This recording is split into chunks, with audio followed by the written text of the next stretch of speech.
Hey this is Priyanka and you are watching my English channel.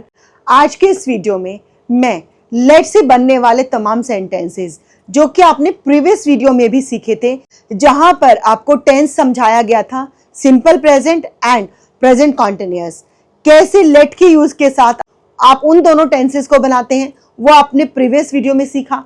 आज के इस video में आप पास्ट एंड फ्यूचर दोनों टेंसेस के सेंटेंसेस को लेट के साथ कैसे बनाएंगे ये सीखेंगे। यस गाइस, अगर आप सीखना चाहते हैं बहुत सारे ऐसे सेंटेंसेस जिनमें आपको किसी दूसरे के द्वारा किसी काम को करने की परमिशन दी जाए, आज्ञा दी जाए, अनुमति दी जाए, तो गाइस कहीं मत जाइए, वीडियो में एंड तक जरूर से बने रहेगा। यहाँ पर मैंने ये जो फर्स्ट 3 सेंटेंसेस हैं ये लिखे हैं मैंने पास्ट में, ठीक है। उसके बाद वाले 2 सेंटेंस मैंने फ्यूचर में लिखे हैं, बट बहुत सारे सेंटेंस आप बना पाएंगे इस स्ट्रक्चर को सीखने के बाद। देखिए, अगर मैं बात करूं स्ट्रक्चर की, सबसे पहले उसने मुझे गाना गाने दिया, पास्ट की बात है। तुमने मुझे गाना नहीं गाने दिया, क्या तुमने उसे गाना गाने दिया। यहाँ पर सिंपल पास्ट टेंस के अफर्मेटिव, नेगेटिव एंड इंट्रोगेटिव तीनों तरीके के सेंटेंस आप बनाना सीखेंगे।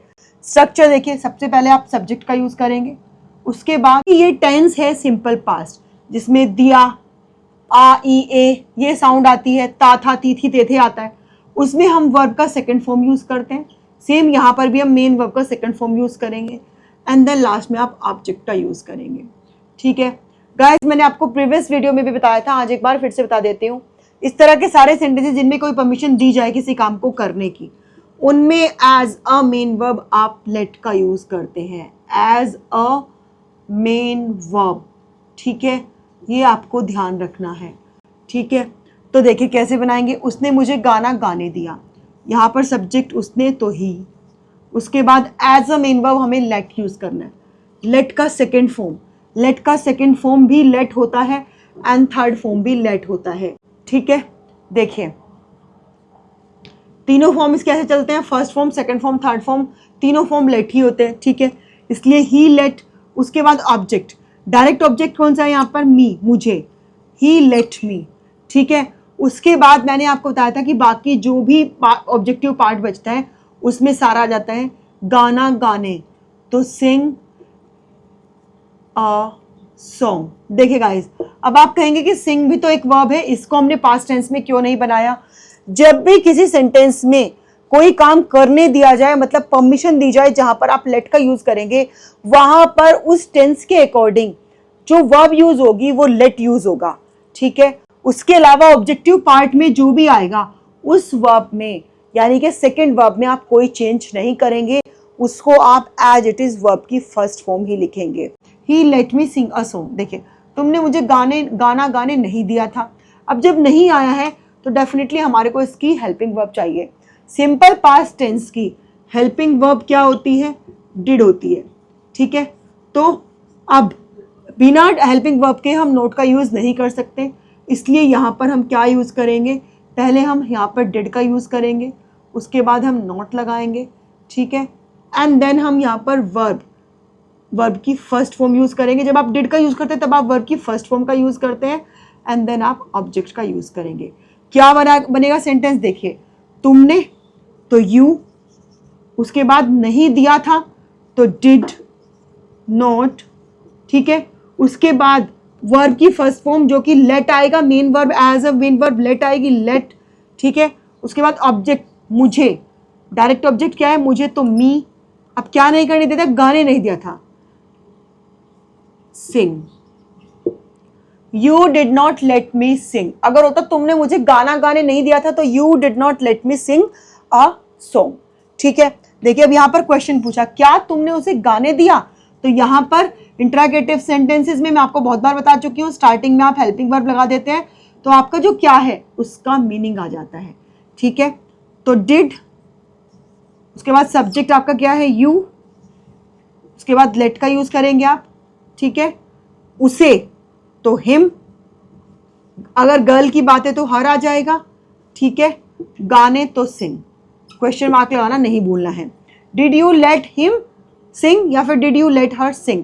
अब अगर मैं यहीं पर कहूं क्या तुमने उसे गाने नहीं दिया, अगर मैं यहाँ पर नहीं लगा दूं, मतलब इसको नेगेटिव इंट्रोगेटिव बना दूं, तो तब आप क्या करेंगे, तब उस केस में आप यहाँ सब्जेक्ट के बाद नॉट का यूज कर देंगे। कैसे बनाएंगे देखिए, did you not let her sing, क्या तुमने उसे गाने नहीं दिया। अब यहीं पर अगर बीच में आ जाता तुमने उसे गाने क्यों नहीं दिया, अगर यहां पर क्यों आ जाता तब सबसे पहले आप क्यों की इंग्लिश लिखते, वाई, उसके बाद आप डिड का यूज करते।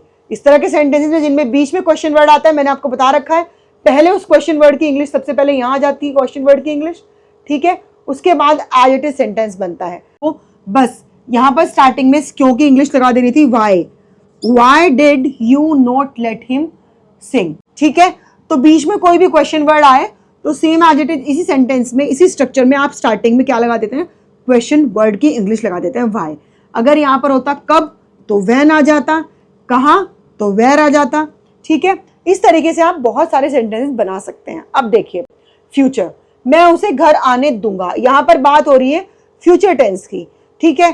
तो कैसे, बड़ा सिंपल सा स्ट्रक्चर होगा। फ्यूचर टेंस की हेल्पिंग वर्ब क्या होती है, आपको पता है, विल एंड शेल यूज करते हैं फ्यूचर टेंस में। बट आजकल अगर हम एडवांस इंग्लिश की बात करें या मॉडर्न इंग्लिश के रूल्स की बात करें तो वहां पर शेल का यूज कहीं ना कहीं बिल्कुल ना के बराबर हो गया है। अब ज्यादातर सभी सब्जेक्ट के साथ विल का ही यूज किया जाता है। कैसे बनाएंगे, आई विल, ठीक है।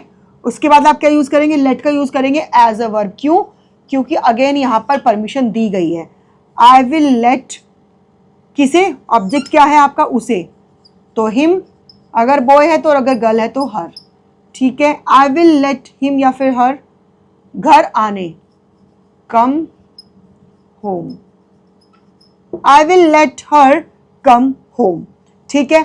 अब देखिए अगर सेंटेंस होता मैं क्यों आऊं, मैं क्यों आऊं, इसमें आपको क्या सेंस मिल रही है सेंटेंस में, क्या मैं आऊं, यहां पर क्या सेंस आ रही है, मतलब क्या मुझे आना है, मैं क्यों आऊं, मुझे क्यों आना है। इस तरह के सेंटेंसेस जिनमें आपको बाद में क्यों आना है, क्या मैं आऊं, इस तरह के सेंटेंसेस में आप डू या शेल को यूज करते हैं एज अ हेल्पिंग वर्ब। तो मैं क्यों आऊं, इसके लिए आप क्या बनाएंगे, वाई डू आई कम या फिर वाई शेल आई कम, क्या मैं आऊं, डू आई कम या फिर शेल आई कम, ठीक है। इस तरह से बनेंगे दोनों सेंटेंसेस। मैं उसे घर क्यों आने दूं, सबसे पहले आप क्यों की इंग्लिश लगाएंगे, वाई। उसके बाद मैंने आपको कहा कि इस तरह के सेंटेंस में आप डू या शेल दोनों का यूज कर सकते हैं। तो why do I let him या फिर हर, ठीक है, कम होम। अगर आप ऐसे बनाते हैं तब भी ठीक है, या फिर अगर आप इसको बनाते हैं वाई डू का यूज ना करके, अगर आप यहां पर शेल का यूज करते हैं, why shall I let him या फिर हर कम होम, तब भी ठीक है। मतलब आप दोनों ही तरीके से इस तरह के सेंटेंसेस को बना सकते हैं। देखिए गाइस, यहां पर जो बात ध्यान में रखनी है वो अगेन क्या, एज अ मेन वर्ब आपका लेट यूज होगा। ये जो कम है ये एज अ सेकेंडरी वर्ब आया है, इसलिए इसमें कोई भी चेंज नहीं होगा। एज पर टेंस जो भी रूल अप्लाई होगा वो लेट इस वर्ब पर अप्लाई होगा, ठीक है। ये बात आपको हमेशा ध्यान रखनी है। क्या तुम मुझे जाने दोगे अगर मैं तुम्हें 20 रुपए दूं तो, will you let me go if I give you 20 rupees. उसका पागलपन उसको जीने नहीं देगा, his madness will not let him live. मैं तुम्हें पढ़ने नहीं दूंगा, तुमने उसे जाने क्यों दिया। इन सेंटेंसेस को आप इंग्लिश में कैसे बनाएंगे, कमेंट बॉक्स में कमेंट करके जरूर से बताइएगा। एंड गाइस, अगर आप इस स्ट्रक्चर को बहुत अच्छे से अपने स्पोकन में यूज करना चाहते हैं तो नेक्स्ट फ्यू डेज तक आपको प्रैक्टिस करनी है इस तरह के सारे सेंटेंसेस की, तभी आप फ्लुएंट बन पाएंगे। गाइस, वीडियो अगर आपको पसंद आए तो वीडियो को ज्यादा से ज्यादा लाइक करना है, शेयर करना है। चैनल पर अगर आप नए हैं तो चैनल को सब्सक्राइब जरूर से करना है। मिलती हूँ आपसे एक और यूजफुल वीडियो में। टिल देन, जय हिंद, जय भारत।